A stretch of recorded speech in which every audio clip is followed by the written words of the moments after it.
Et salut YouTube, ici c'est Hélène de Tarot et Potin, j'espère que tu vas bien. Aujourd'hui on se retrouve pour les dernières revues des nouveautés tarot qui ont rejoint ma carto.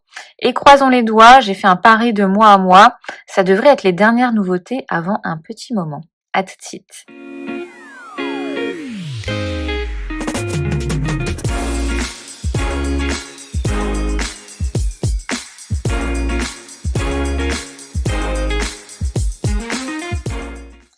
Alors oui, dernière nouveauté avant un petit moment. Pourquoi? Parce que le premier trimestre 2026, les gars, ça a été un gros craquage total.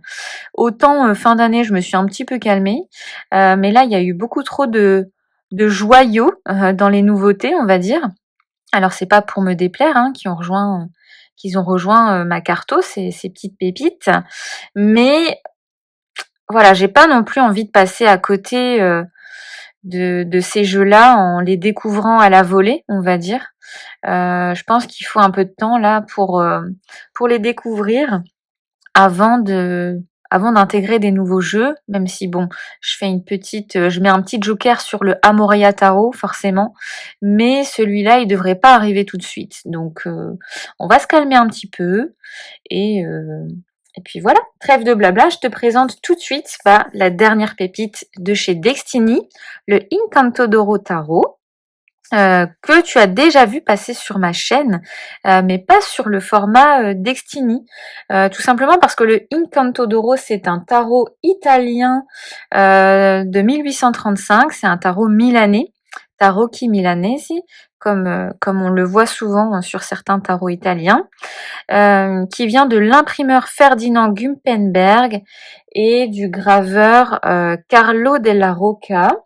Donc la particularité de ce jeu, il est aussi connu sous le nom de Soprafino Tarot, celui-là, celui que je t'ai montré dans un de mes unboxings d'anniversaire.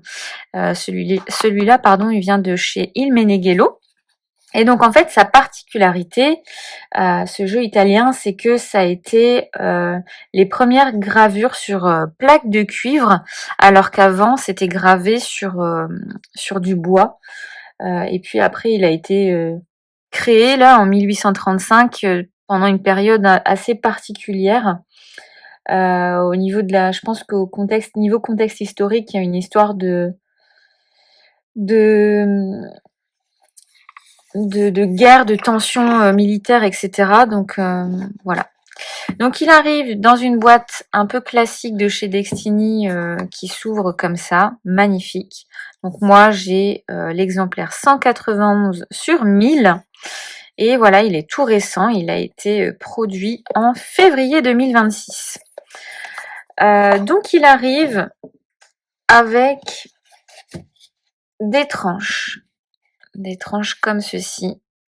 Alors il est un peu abîmé le mien, je sais pas s'il sera comme ça sur tous les jeux, mais le mien, voilà, il y a 2 légers pocs. Bon, c'est pas trop grave. Je l'ai pas encore utilisé, hein, donc il est arrivé comme ça. C'est pas trop grave, mais de toute manière, j'ai l'impression que là, au niveau des impressions, les tranches sont beaucoup moins robustes qu'avant. Parce que voilà, Destiny, d'habitude, j'ai jamais de gros soucis. Bon là, c'est très léger, hein, je sais même pas si ça se voit un peu là. Ça se voit un peu à l'écran, bon. C'est pas bien grave. Donc au début, je pensais que c'était les mêmes tranches que le petit de Marseilly, sauf que non. Je l'ai pris ici pour comparer. Celles du petit de Marseilly sont légèrement plus jaunes. Ouais, légèrement plus jaunes, tandis que le Incanto sont légèrement plus dorés, on va dire. Ça se voit, je sais pas, oui, ça se voit quand même à l'écran. On dirait que ça fait l'effet inverse, mais en réalité, celui-là, il est plus genre doré, et celui-là plus jaune, je sais pas trop comment dire, limite qui tire vers un peu le orange, mais bon. Donc la particularité du Incanto, pourquoi je l'ai pris? Parce que tu me diras, j'ai déjà le Soprafino Tarot qui est comme ça. J'en ai aussi un autre en petit format que je t'avais montré. Et après j'ai le grand format de les tarots de Laura Chuan. Donc oui, alors déjà, le Soprafino et l'autre, je pense que je les avais achetés quand je savais pas que celui-là, allait sortir. Et en fait, bah, chez Destiny, pourquoi? Parce que j'adore les cardstocks de chez Destiny. Heu, voilà, c'est pas le même cardstock que le petit de Marseillis, puisque le petit de Marseillis, il accroche, tandis que lui, il est bien, bien lisse et il glisse, correctement. Il arrive avec un dos blanc, estampé doré, je crois que ça se dit comme ça, estampé. Parce que ça fait vraiment des petites dorures, un peu chromées, on va dire. Et en fait, c'est la particularité du jeu puisqu'il y aura ces dorures sur toutes les cartes. Hop, donc il arrive avec des cartes additionnelles, hein, comme d'habitude. Hop. Et tu vois, on a donc tu vois, il est bien écrit ici, Soprafino. Et Soprafino, ça veut dire, raffiné, je crois. Et c'est vrai que, c'est un des premiers tarots, on va dire, qui italien peut-être aussi, qui présente autant de détails et d'expressions peut-être, sur les personnages. Regardez ce mat avec sa chaussure en moins là. Oh là là, je l'aime tellement ce mat. Donc je vais te passer un petit peu les cartes, hein. Alors je sais pas si les dorures se voient très, très bien, à l'écran. Enfin, elles se voient, mais le rendu, en réel n'a rien à voir. Quand j'essaye de regarder le retour d'écran là, ouais, c'est quand même encore plus joli en vrai.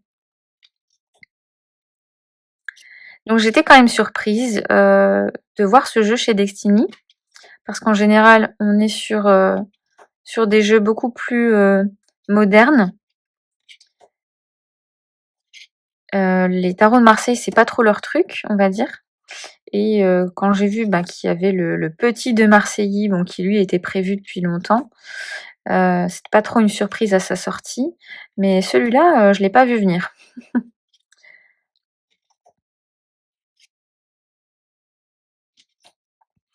Voilà, ça aussi, hein, c'est assez moderne, une mort, beaucoup plus squelettique comme ça. C'était, assez avant-gardiste à l'époque. Même ce diable, qui reflète vraiment, le la folie, hein, le monstre. Cette tour qui est très, qui fait effectivement très, guerre. Je pense que ça vient du contexte, politique ou militaire, de l'époque.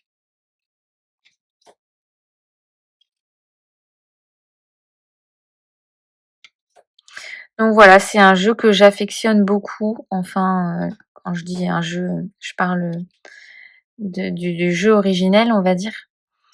Et l'avoir dans un cardstock, Destiny, c'est vrai que c'est un plus, même si, ceux que j'ai, le cardstock est très agréable parce que très cartonné et cetera. Mais je sais que c'est un cardstock, pardon, qui s'abîme aussi, assez rapidement. Donc on va dire que c'est plus des jeux de collection, même si, je compte quand même les utiliser, hein. Celui-là, je vais peut-être pouvoir le malmener un peu plus. Ou on va dire que lui, il va s'abîmer normalement moins vite, même si bon, là on a vu que les tranches sont moins robustes qu'avant, j'ai l'impression. Alors après, je pense que j'ai juste tiré, le mauvais lot, hein, mais cette tasse de coupe là, oh là là, c'est tellement beau. Je me lasse vraiment pas de ce jeu-là, hein, je le trouve vraiment magnifique. Très raffiné, effectivement.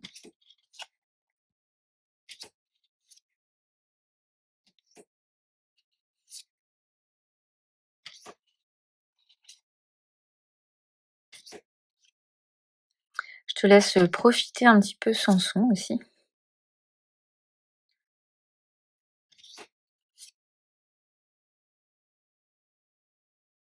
Il a l'air assez fougueux quand même, hein, ce cheval du cavalier de coupe.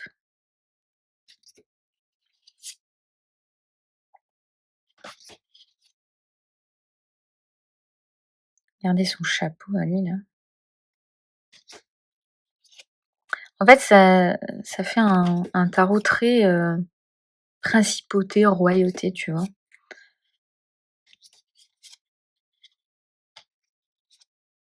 Waouh. Alors le dos, est-ce qu'il est réversible du coup? Non, je pense pas. Il n'est pas réversible. Mais avec les tarots de Marseille, parfois c'est pas plus mal parce que par exemple, tu vois sur cette carte, alors si celui-là il est bien fait parce que tu vois les numéros à l'envers. Mais sur certains jeux, tu vois pas forcément le distinguo. Bah, regarde par exemple ici, si tu te souviens pas que les épées pointent vers le bas, bah, tu sais pas trop où est l'endroit, où est l'envers. Alors moi, ça me dérange un peu moins parce que je fais pas les cartes inversées en général.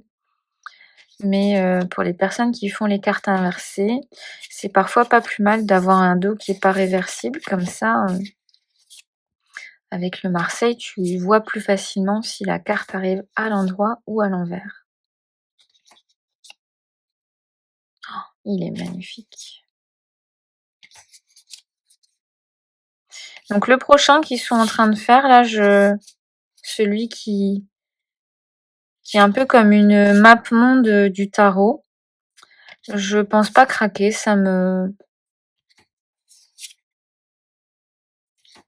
il m'attire pas plus que ça, franchement.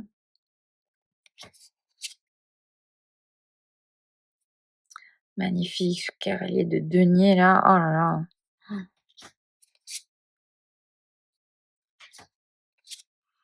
Et le roi de denier qui regarde sa reine là. Si on les met comme ça, hein, il regarde sa reine. Par contre, si on les met dans le sens où ils sortent, ils se regardent pas. Donc voilà, Destiny. Alors je vais tout de suite mettre les cartes additionnelles de côté. Hop là.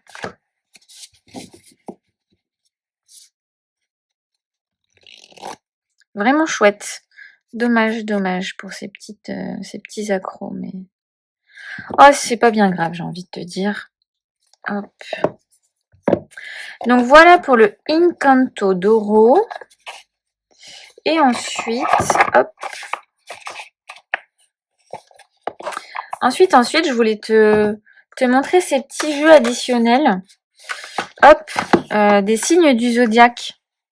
Alors là, j'ai les signes du zodiaque classiques tels qu'on les connaît, les occidentaux. Et là, c'est les signes chinois. Donc celui-là, il est issu, pardon, je crois que c'est la première édition du Pentaoracle. Voilà, avec les tranches violettes. Et on a les signes astro qui sont trop cute, trop mimi. Donc ça peut être pratique pour faire des vidéos sur les guidances astro. Ou alors à intégrer dans un jeu. Parce que les signes astro peuvent donner des indications sur un comportement à adopter. Si tu connais les maisons ou les planètes auxquelles ils sont associés, tu peux aussi utiliser cette indication-là, on va dire. Celui-là, il vient de la première édition du Old School Tarot. Moi, j'ai pas la première, mais celle-ci avec un dos comme ça, c'était la première édition. Très sympa aussi, d'ailleurs, le dos. Hop. Ils sont trop fun, les signes. J'adore. Ça, c'est le logo du cartoon, hein.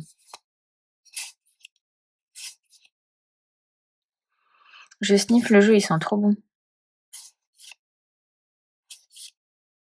Oh, Sagittaire, un de mes signes préférés. Tellement optimiste, les Sagittaires, tellement drôles aussi.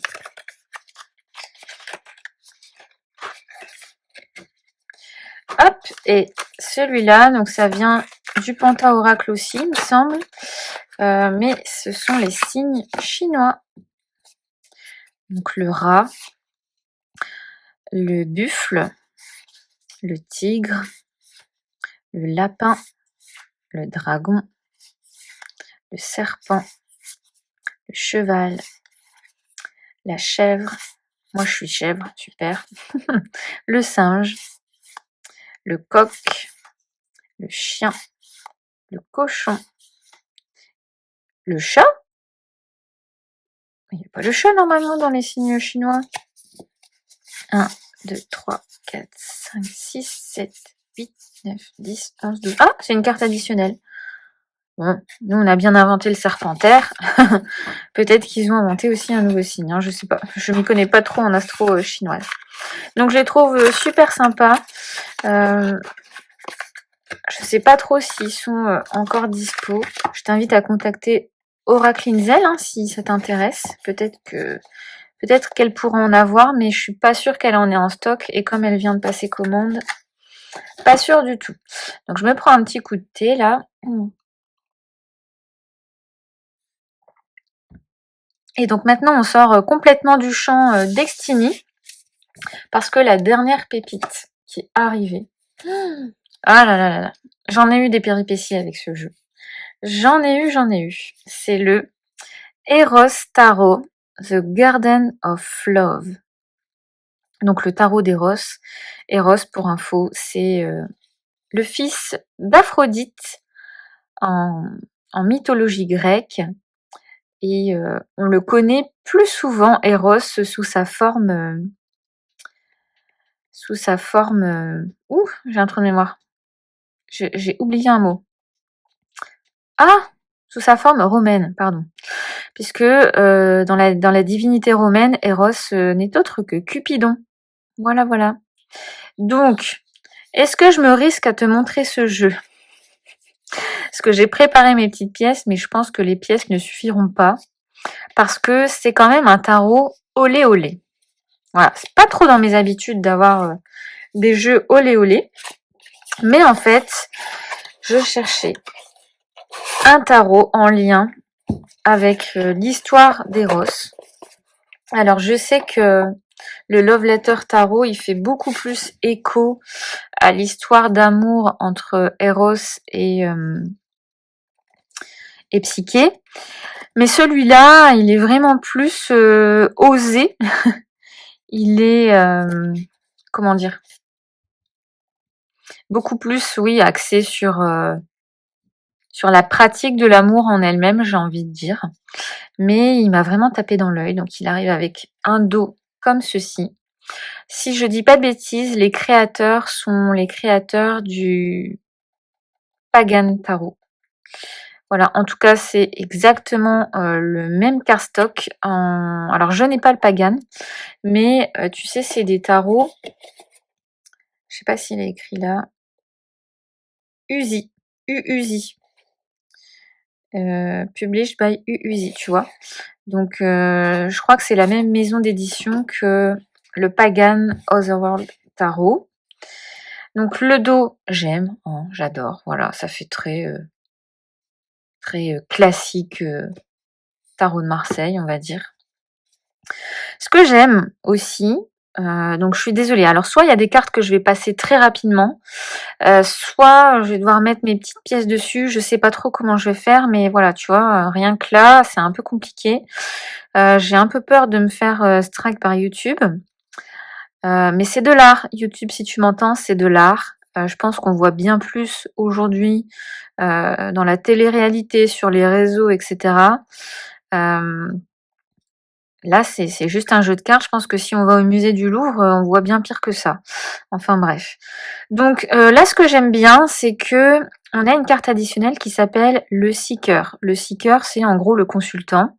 Donc je vois bien cette carte en mode, ok, je veux une guidance du jour. Je remets ma carte dans le paquet et je l'utilise en tant que carte chargée. Tu sais, cette méthode de tirage qui va te permettre de, voilà, qu'est-ce que je quitte, sur quoi je vais, vers quoi je vais. Et celle-là, elle est au milieu. Et en fait, voilà, tu la mets comme ça, admettons, hop. Et en fait, quand tu fais ta guidance, tu retrouves ta carte et tu prends la carte d'avant, la carte d'après. Donc ça, je trouve ça malin. C'est vrai que c'est quand même assez pratique. Moi, souvent, je le fais avec un personnage de cours, en tant que représentation de la personne, mais pourquoi pas avoir une carte, le consultant, ça peut être chouette aussi. Parce que c'est vrai que dans le tarot, on n'a pas forcément, autant dans le tipeur, dans le petit Lenormand et cetera, on peut avoir des cartes personnages, qui vont représenter le consultant, mais dans le tarot, on ne l'a pas forcément. Donc c'est quand même intelligent de l'avoir mise, de l'avoir proposée dans le jeu. Ensuite ici, on a des sortes de cartes de lune. Alors moi perso, elles me parlent pas trop, mais je pense que c'est juste les phases de la lune. Mais je travaille pas vraiment, avec la lune, donc je pense que je les exclurai du jeu. Voilà, là c'est quand même très explicite, n'est-ce pas? Donc ça commence. Là on est sur la nouvelle lune. Hop. Alors, donc voici la carte du fou. Regardez comme elle est belle, sa petite bourse. Voilà, après, en fait, c'est explicite sans... enfin, ça a été fait de façon très intelligente. Parce que voilà, là, YouTube, c'est juste le sac du fou. Hein. Voilà, il n'y a rien de plus que ça. Donc là, on n'a pas un chien, on a un petit chat. Enfin, un petit chat. Un chat assez sauvage, hein, quand même. Et lui, il a pas l'air de... Ça a pas l'air de le déranger de se faire bouffer le mollet comme ça. Il a pas l'air d'être en alerte. Alors, voilà, on a pas mal de... Même là, au secours.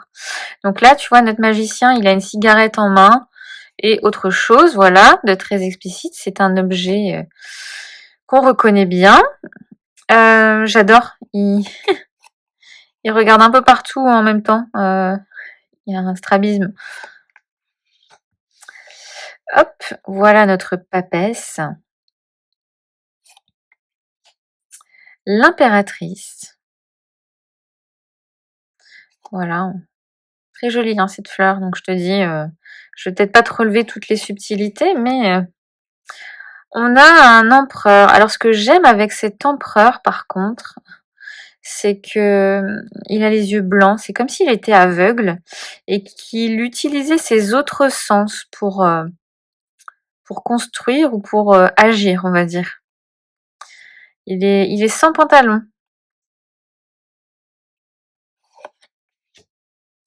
Le pape qui nous fait un... Je sais pas comment ça s'appelle ce signe. Les amoureux. Avec Eros ici, voilà, Cupidon. Le chariot. Et il est très particulier, hein. J'ai conscience qu'il va pas plaire à tout le monde. Mais moi, c'est un jeu que j'avais pas, j'ai pas ce genre de jeu dans ma collection, donc c'est ce qui m'intéressait. Alors l'ermite ici, voilà, hein. Voilà, voilà, voilà. J'adore. Franchement, j'adore. On dirait pas c'est pas dans la carte de l'étoile, la roue de fortune. La justice, j'aime. J'aime cette justice qui se cache à moitié, c'est ouhou, je suis là. Là, on est un peu sur du bandage, hein, avec le pendu. Il est saucissonné façon bondage. La mort qui s'amuse pas mal avec sa faux, apparemment. La tempérance. La tempérance qui se détend un peu avec un... Alors, c'est plus un verre de vin, là, hein, la cruche est vide. Le diable. Mhm. Le diable qui,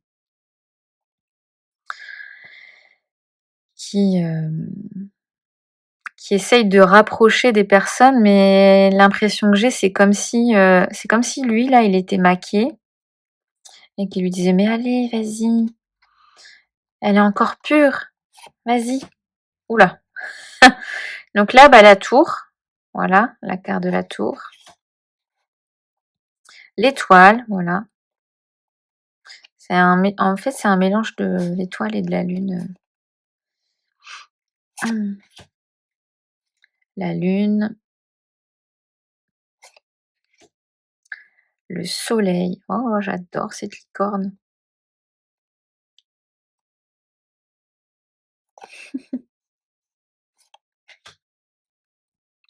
Le jugement. Le monde. Petit Cupidon. Donc là, on va être un peu plus tranquille. C'est un peu moins explicite. Donc, la suite des deniers. Moi, j'aime. Les couleurs sont dingues. Le valet de denier.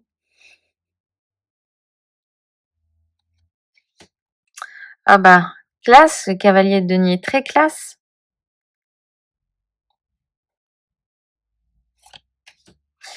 La reine de denier, qui titille un peu sa fleur. Le roi de denier. Et ensuite, bon, je sais pas pourquoi il est arrivé comme ça, mais la suite suivante, la suite des bâtons est classée dans l'ordre décroissant. Donc là, voilà, on a notre cavalier de bâton qui tient 2 bâtons. On a la reine de bâton qui, elle aussi, aime se faire plaisir. Le cavalier de bâton qui a du mal à contrôler ses pulsions, visiblement. Le valet de bâton. Et donc ensuite, on a les 10. Les bâtons sont encore plus explicites, hein.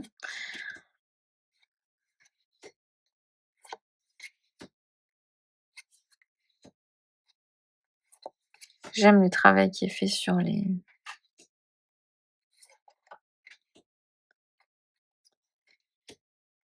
Ah ben. Hop. Ensuite, on a les coupes. Oh là là, le 2 de coupe dans le Marseille, à chaque fois, je trouve que c'est une carte incroyable. Je la trouve souvent très très belle. Oh, avec ces vignes-là.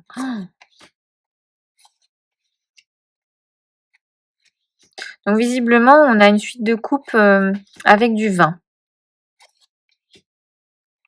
Un peu le vin, c'est la cruche qui a vidé la tempérance, là. Oups, voilà. Bon, après, c'est son ceinturon, hein. C'est sa ceinture, mais bon. Valet de coupe. Cavalier de coupe. La reine de coupe. Le roi de coupe. Oh bah, visiblement, le roi de coupe, il aime bien regarder la dame. Il aime bien regarder la dame. Je vais me faire strike par YouTube, c'est sûr. Le roi d'épée, donc là aussi, après, c'est une suite sur 2, en fait, est classée dans l'ordre décroissant. Cavalier d'épée. Le valet d'épée.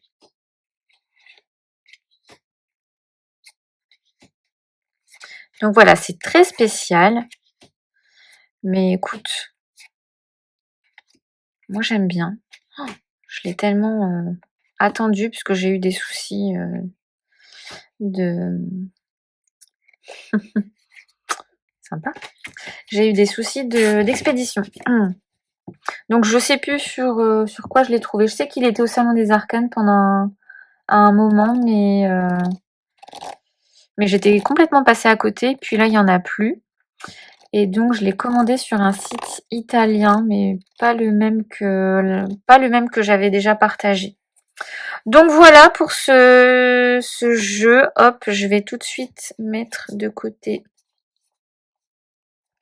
ces cartes-là. Et celle-là, je vais la laisser parce que peut-être que je vais l'utiliser parfois.